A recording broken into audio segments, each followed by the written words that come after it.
Hola chicos, ¿cómo están? Esta va a ser la segunda parte y por ahora última de lo que sería manejo de GeoGebra. Vamos a ver unas cosas un poco más avanzadas que les van a poder servir para manejar cosas como, por ejemplo, derivadas o poder graficar funciones un poco más complejas.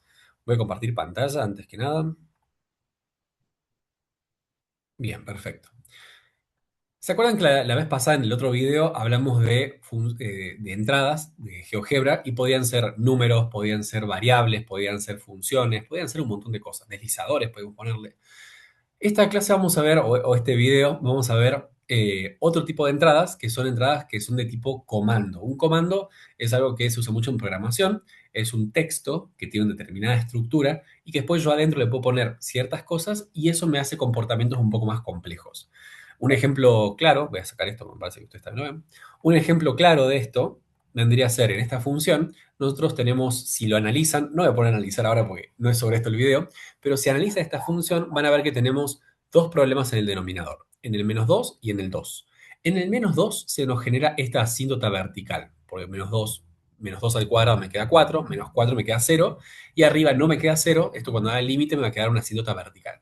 En cambio, cuando el denominador es 2, cuando la x vale 2, esto me va a quedar una indeterminación de tipo 0/0, pero la puedo simplificar. Como la puedo simplificar, que no me voy a poner ahora, pero abajo tiene una diferencia de cuadrados y trabajan por ahí, cuando simplifican eso, se nos va la indeterminación. O sea, en 2 tenemos una discontinuidad que es de tipo evitable. O sea, hay un agujerito ahí en la función. ¿Bien? Es una discontinuidad evitable. Ahora, acá no se ve. Entonces, a veces GeoGebra la muestra y a veces no la muestra. No hay a veces depende de la actualización o depende de la versión de GeoGebra, a veces las muestra automáticamente, a veces no.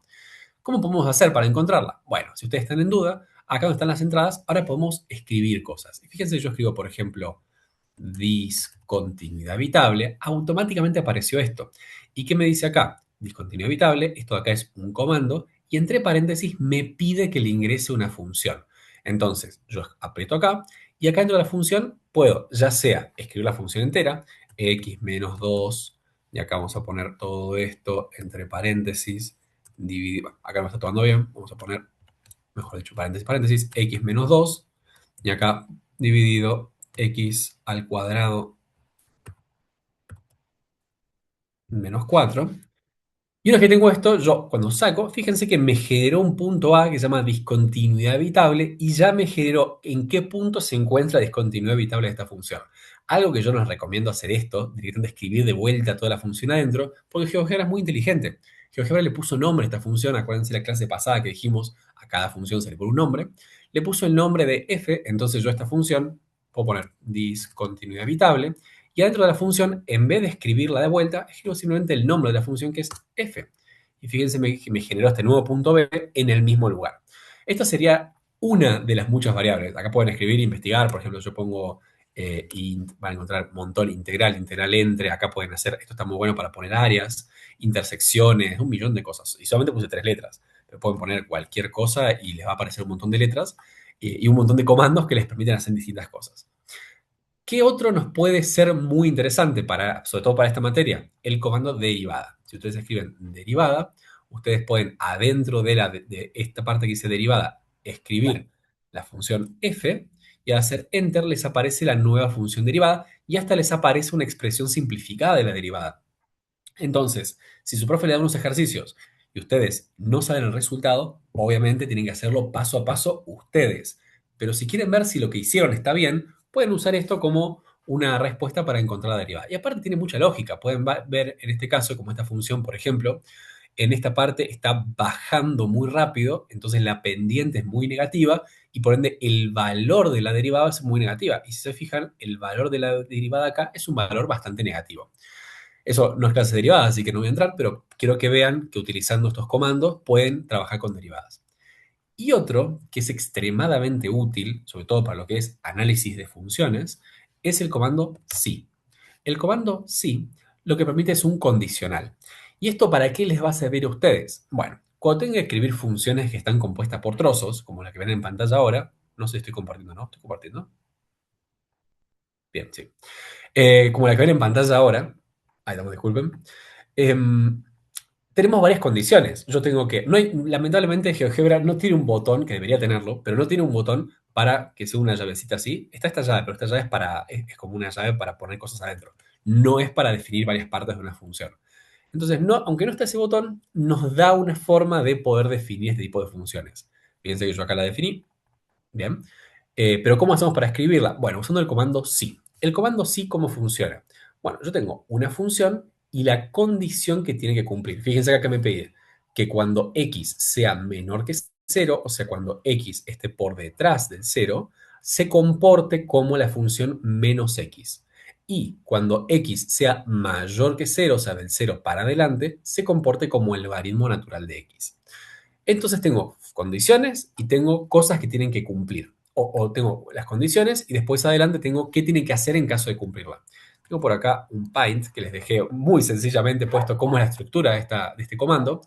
Lo que tenemos que hacer es, ponemos la primera condición, en este caso sería esta condición de acá, y después ponemos la función con cómo se tiene que comportar si cumple esa primera condición. Después la segunda condición, que en este caso vendría a ser x mayor que cero. Siempre una condición lógica me va a decir si algo es mayor, algo es menor o algo es igual. Y después la segunda función. Esto lo que nos permite, acá hay un etc, pues nos permite poner distintas partes. Si quieren definir la función en 3 o 4 partes, se puede hacer. Ahora lo voy a hacer con un método. Vamos a hacer este ejercicio con un método y después voy a hacerlo con otro método. Y les voy a mostrar cuáles recomiendo yo. El primer método, y que para mí es el recomendado, es primero definan las funciones cada una por separado. Yo voy a definir la función, vamos a ponerla así, menos x. Acuérdense que si ustedes simplemente escriben una función, al momento de poner enter ya le asigno un nombre. En este caso le llamo g. Y voy a llamar a la otra función directamente logaritmo natural de x. Si alguno no me sigue porque estoy escribiendo con el teclado, acuérdense que acá abajo siempre lo puedo utilizar. Bien, yo vengo acá donde dice f de x, aprieto el logaritmo natural y pongo x. Al ponerle enter ya le pone nombre automáticamente. Ahora dijimos, ponemos sí, esta función de acá, pongo condición. Me abre el paréntesis y escribo la primera condición. ¿Qué condición tiene que cumplir? Bueno, que x sea menor o igual que cero. Entonces, x menor o igual, pueden seguir el mouse, menor o igual que cero. Ahora pongo coma, entonces lo que tiene que hacer. En este caso se tiene que comportar como g. Entonces escribo, puedo escribir menos x, pero yo les recomiendo mucho más prolijo directamente la función como se tiene que comportar. Después pongo coma y pongo la segunda condición, en este caso x mayor que cero, x mayor que cero. Ahí tengo la segunda condición, coma, y ahora pongo lo segundo, lo que tiene que, lo que tiene que hacer en caso de cumplir esa condición. Se tiene que comportar como el logaritmo natural de x. Acá pueden escribir logaritmo natural de x o lo que yo les recomiendo, directamente llamen a esta que ya la generaron antes. Ustedes ya tienen logaritmo y la llaman h. Esto es muchísimo más prolijo. Una vez que hacen esto, ponen enter y fíjense que automáticamente me generó esta función nueva, que es, voy a tomar estas dos, me generó esta función nueva que fíjense cómo se comporta. Se comporta como el logaritmo natural antes del cero y se comporta como menos x antes del cero y como logaritmo natural después del cero. Bien, esto de acá es una forma muy prolija. Lo único que a mí no me gusta es que después acá no nos pone el nombre de la función, nos pone simplemente cuál fue el número o la letra que se le dio como nombre, pero no nos escribe la función completa. A mí eso no me gusta mucho, pero sacando eso es muy prolijo y es muy cómodo darnos cuenta a quién está llamando en cada momento. Vamos a ver la segunda forma. La segunda forma es escribiendo toda la función directamente adentro. Así que voy a borrar esto y vamos a llamarla, vamos a escribirla toda adentro del sí. Bien, escribimos la primera condición, x menor o igual que cero. Después ponemos la coma, después ponemos cómo se tiene que comportar en ese caso, que habíamos dicho que era menos x. Después pongo la otra coma, pongo la siguiente condición, x mayor que cero. Y después ponemos coma y cómo se tiene que comportar si ocurre esa segunda condición, o sea, logaritmo natural de x. Capaz que parece más rápido hacerlo así y en los casos muy sencillos lo es, pero en general cuando la función es o tenemos varias partes, me parece un poquito más prolijo a mí lo otro, de formar a cada función por separado y después llamarlas. Pero los dejo a total a su elección, así que no hay ningún problema. Fíjense cómo antes del cero se comporta como esta función que estoy poniendo ahora, que es menos x, y después del cero se comporta como esta función que estoy marcando ahora, que es la logaritmo natural de x. Vamos a hacer una un poco más compleja. utilizando el segundo método, que es directamente escribirla toda junta. Y vamos a escribirla, les voy a dejar como tarea para después, para que la analicen ustedes, pero esto es más que nada para ir practicando. Quiero que ustedes vean cómo escribo cada parte y en base a eso vayamos dejándolo ya para que practiquen un poco. Escribo sí, paréntesis. Adentro del paréntesis, vamos a poner un completo, sí, paréntesis, y escribo la primera condición. No sé si se me puso mayúscula ahí. Ahí estamos. La primera condición. ¿Qué es la primera condición? Que tiene que ser x menor que 1. Entonces, x menor que 1. Acá se me está poniendo una cosa, un paréntesis extra. Bien. Después ponemos la coma. ¿Y qué tiene que hacer? Se tiene que comportar como e elevado a x. Entonces, e elevado a x. También está por acá la función, por si la quieren poner, pero es lo mismo. E elevado a x. Después, importante, fíjense que si sigo escribiendo, estoy escribiendo en el numerador. Eso está mal. Entonces tengo que salir del numerador. ¿Cómo salgo? Con las flechitas. Acá con una flecha, aprieto un clic y fíjense que ya salió del numerador. Ahora escribo coma y escribo la segunda. Y esto es algo, por eso yo quería hacer este ejemplo, porque acá pasa algo. Si yo escribo x igual a 1, no lo va a entender. Ahora vamos a ver. No lo va a entender. Escribo 0. Y fíjense que si yo salgo, no entendé un problema ahí. ¿Por qué? Porque esto de acá es una condición lógica. Y el igual, esto es algo que me importa mucho que lo sepan, tanto en programación, en muchos lenguajes, como en matemática, muchas veces, sobre todo en GeoGebra, porque esto es más programación que matemática, el igual, que se escribe así, dos palitos, es el igual de que lo que está de este lado es igual a lo que está de este lado. Pero cuando nosotros estamos hablando de programación, ese igual no se escribe solamente así, sino que se escribe como doble igual. ¿Bien? Entonces, fíjense que estoy acá, voy a borrar este y voy a escribir, voy al teclado y voy a poner igual, igual. Y fíjense cómo le cambia arriba. Ya no dice igual, sino dice igual, arriba un cosito de pregunta. ¿Qué significa eso? Eso significa que si yo pongo el igual, igual, estoy preguntando, ¿la x es igual a 1? Entonces es una condición. Si se cumple va a pasar algo, si no se cumple va a pasar otra cosa. Entonces acuérdense, porque muchos van a tener ese problema de que van a hacer esto y no les va a dar, es porque el igual en programación, o en muchos lenguajes de programación, se escribe como igual igual, para que entienda que quiero preguntar si de un lado es igual a del otro. Entonces, x es igual a 1, que es la pregunta que nos acá. Si es igual a 1, tiene que valer 0. Bien, ahora ponemos la siguiente condición. X es mayor que 1, x es mayor que 1, coma. Si no se cumple, listo, no lo hace. Si se cumple, tiene que hacer esto que está acá, que sería, vamos a poner, eh, tenemos x menos 3, salimos de paréntesis, dividimos, x al cuadrado menos 9.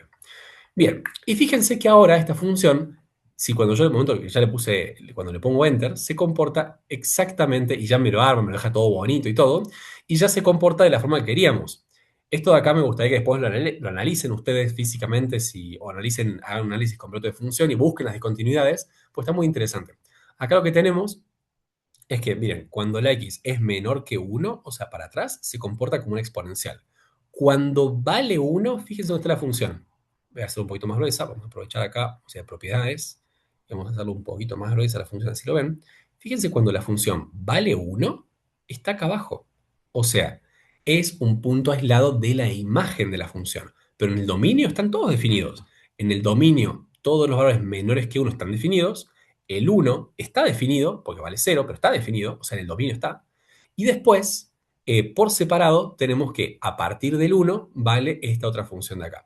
Entonces esto es muy interesante porque si analizan esta función cuando hagan el análisis del dominio y de la continuidad, van a tener que la función en este punto existe y los límites laterales son distintos, pero además no coinciden con el punto que va de la función. Es un caso bastante raro. Y después tenemos que cuando la función, cuando x es más grande que 1, se comporta como esta otra función. Bueno, caso bastante particular, está interesante, así que se los dejo acá. Este para practicar. Y después, para que ustedes ya lo hagan en su casa por su cuenta, les dejé este listo acá. No les voy a mostrar cómo es, así lo practican ustedes. ¿Esto qué sería? Cuando la x es menor que menos 2, o sea, para acá atrás, se tiene que comportar como el seno. Cuando la x está entre el menos 2 y el 1, o sea, en este espacio de acá, se tiene que comportar como 3, tiene que ser una constante. Y cuando la x sea mayor que 1, se tiene que comportar como el logaritmo natural de x, o sea, va a subir lentamente por acá. No se los voy a mostrar, no se los voy a habilitar, pero para que lo puedan corregir después, intenten hacerlo. Primero, intenten escribir la función y después intenten hacer un análisis completo de la función. Y para ver si la pudieron escribir o no, utilizando el comando sí, como estuvimos viendo hasta recién, lo pueden corregir después escaneando el QR y los va a llevar a esta misma página que están viendo en pantalla, donde pueden habilitar acá y verla, o si no, hacer clic en la función y ver cómo la escribí yo. Bien.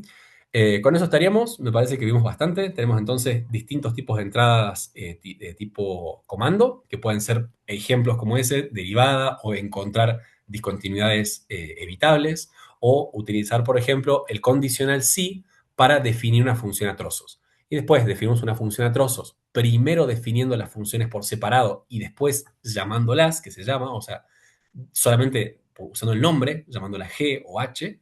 Vimos otra forma que era escribir el sí todo junto, que era escribir el sí y adentro de después de la condición escribir la función ahí adentro, otra condición, escribir la función, otra condición, escribir la función, y ahora les dejo a ustedes que elijan cómo quieren hacerlo, si primero definir las funciones y después llamarlas, o si adentro del sí hacerlo todo junto. Cualquiera de las dos cosas está bien, eso elijan ustedes, así que se los dejo ahí. Y después, si escanean el QR pueden corregir y compararlo con el ejercicio o la resolución que hice yo ahí. Bueno, con eso estamos.